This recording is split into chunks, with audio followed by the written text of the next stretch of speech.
What's the millennial question? Apparently, millennials as a generation, which is a group of people who were born approximately 1984 and after, are tough to manage. And they're accused of being entitled and narcissistic and self-interested, unfocused, lazy. But entitled is the big one. And because they confound leadership so much, what's happening is leaders are asking the millennials, what do you want? And millennials are saying, we want to work in a place with purpose, love that. We want to make an impact, you know, whatever that means. We want free food and beanbags. And so somebody articulates some sort of purpose, there's lots of free food and there's beanbags, and yet for some reason they're still not happy.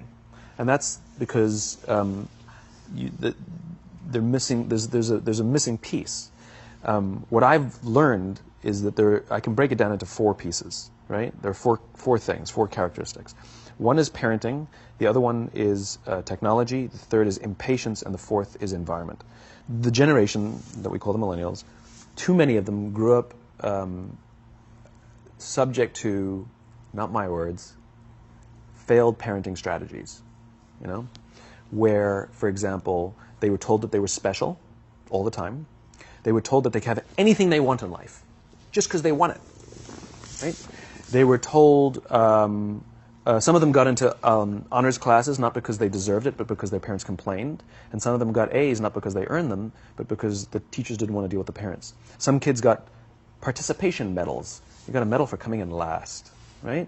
Which the science we know is pretty clear, which is it devalues the medal and the reward for those who actually work hard, and it actually makes the person who comes in last feel embarrassed because they know they didn't deserve it, so it actually makes them feel worse, right?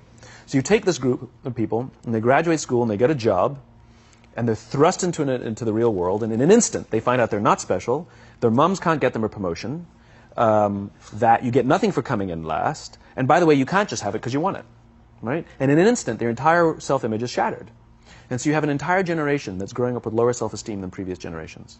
The other problem, to compound it, is we're growing up in a Facebook, Instagram world. In other words, we're good at putting filters on things. We're good at showing people that life is amazing even though I'm depressed. Right?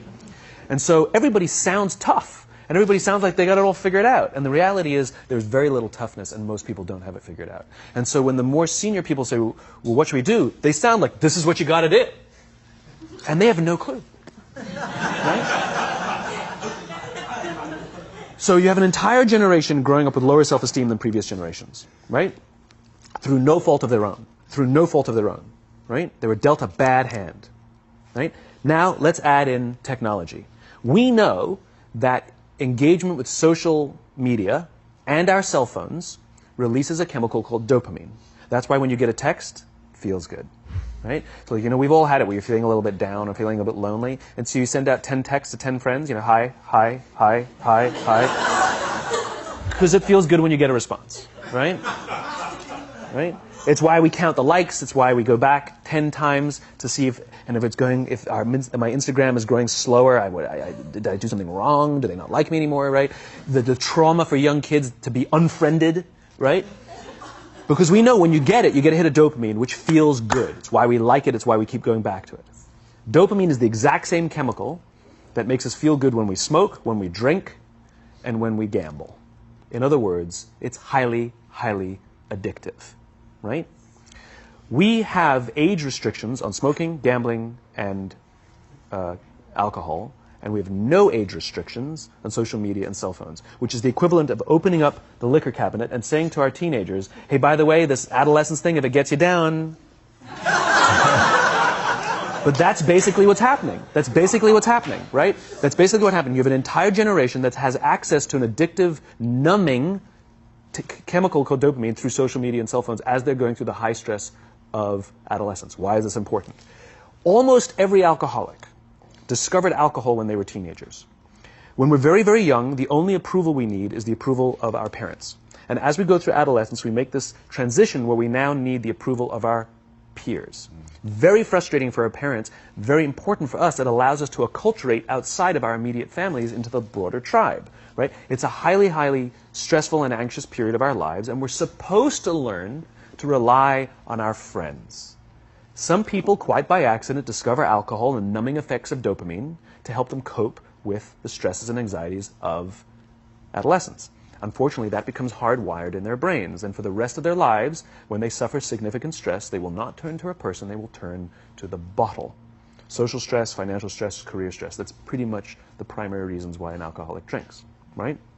What's happening is, because we're allowing unfettered access to these dopamine-producing devices and media, basically it's becoming hardwired, and what we're seeing is, as they grow older, too many kids don't know how to form deep, meaningful relationships.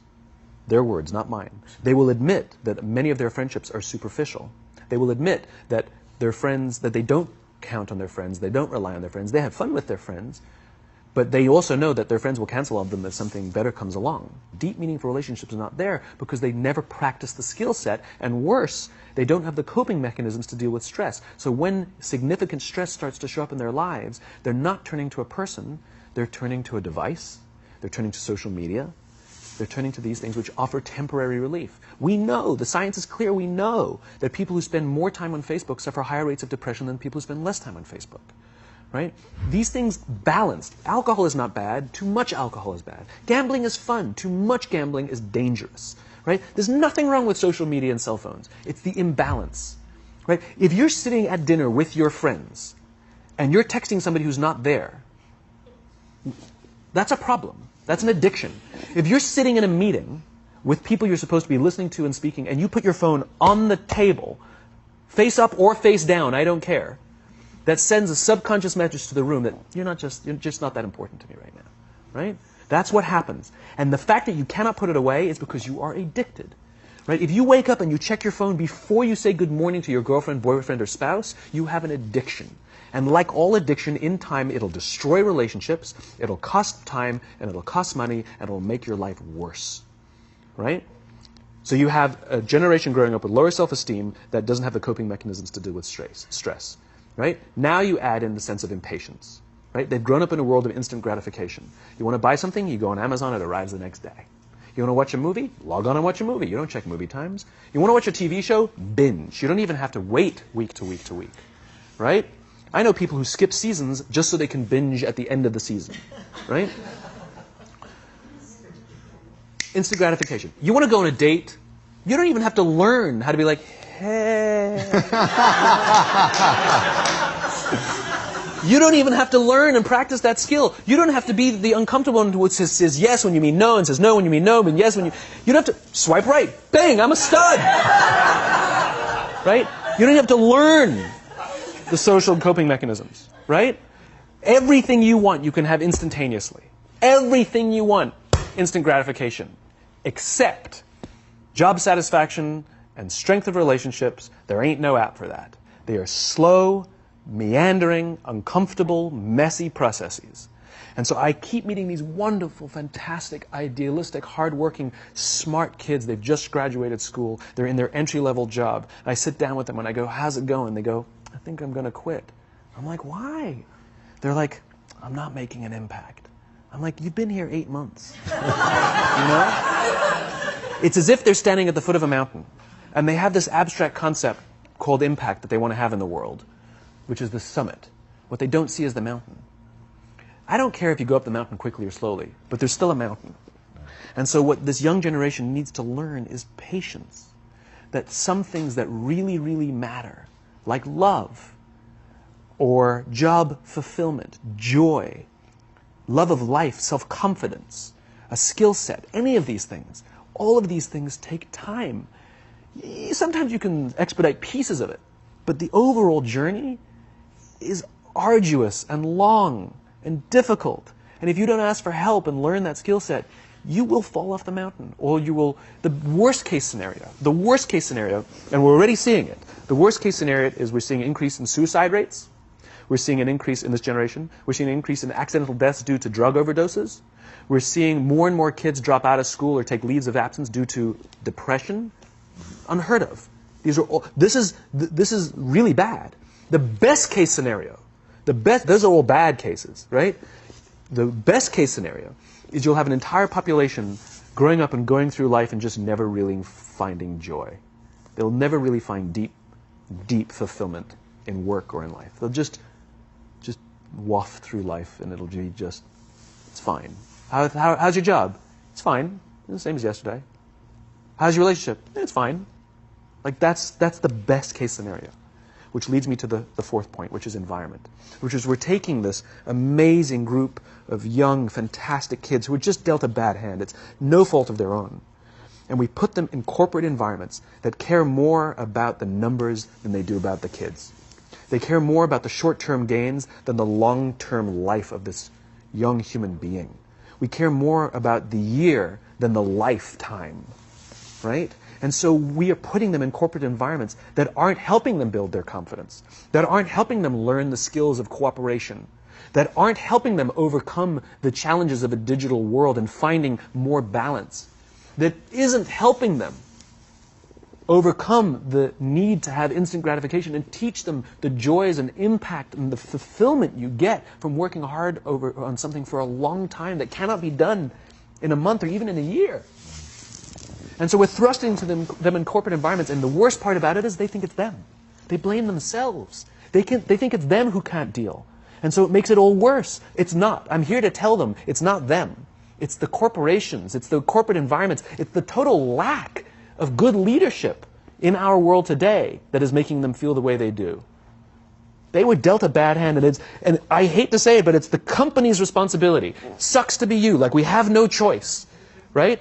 This is what we got, and I wish that society and their parents did a better job. They didn't. So we're getting them in our companies, and we now have to pick up the slack. We have to work extra hard to figure out the ways that we build their confidence. We have to work extra hard to find ways to teach them the social skills that they're missing out on. There should be no cell phones in conference rooms. None. Zero. And I don't mean the kind of like sitting outside waiting to text. I mean like when you're sitting and waiting for a meeting to start, this is what we all do. We all sit here and wait for the meeting to start. Meeting starting? Okay. And we start the meeting. No, that's not how relationships are formed. Remember we talked about it's the little things? Relationships are formed this way. We're waiting for a meeting to start and we go, how's your dad? I heard he was in the hospital. Oh, he's really good. Thanks for asking. He's actually at home now. Oh, I'm really glad. It was really amazing. I know, it was really scary for a while. That's how you form relationships. Hey, did you ever get that report done? Oh my God, no, I didn't. I'll help you out. Can I help you out with that? Really? That's how trust forms. Trust doesn't form at an event in a day. Even bad times don't form trust immediately. It's the slow, steady consistency. And we have to create mechanisms where we allow for those little innocuous interactions to happen. But when we allow cell phones in conference rooms, we just, okay, have the meeting. And then my favorite is like when there's a cell phone there and you go like this, you go. It rings and you go. I'm not going to answer that. Like, Mr. Magnanimous, you know? When you're out for dinner with your friends, like, I do this with my friends. When we're going out for dinner and we're leaving together, we'll leave our cell phones at home. Who are we calling? Maybe one of us will bring a phone in case we need to call an Uber or take a picture of our meal. That's what I was saying. Come on. I'm an idealist, but I'm not insane. You know? Not a heathen. I mean, it looked really good. We'll take one phone. And so it's like an alcoholic. The reason you take the alcohol out of the house is because we cannot trust our willpower. We're just not strong enough. But when you remove the temptation, it actually makes it a lot easier. And so when you just say, don't check your phone, people literally will go like this. And somebody will go to the bathroom, and what's the first thing we do? Because I wouldn't want to look around the restaurant for a minute and a half, you know? But if you don't have the phone, you just kind of enjoy the world. And that's where ideas happen. The constant engagement is not where you have innovation and ideas. Ideas happen when our minds wander and we go, and you see something, I bet they could do that.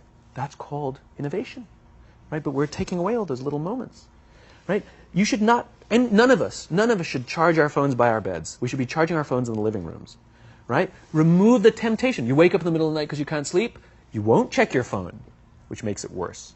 But if it's in the living room, it's relaxed, it's fine. But it's my alarm clock. buy an alarm clock. They cost $8, right? I'll buy you an alarm clock.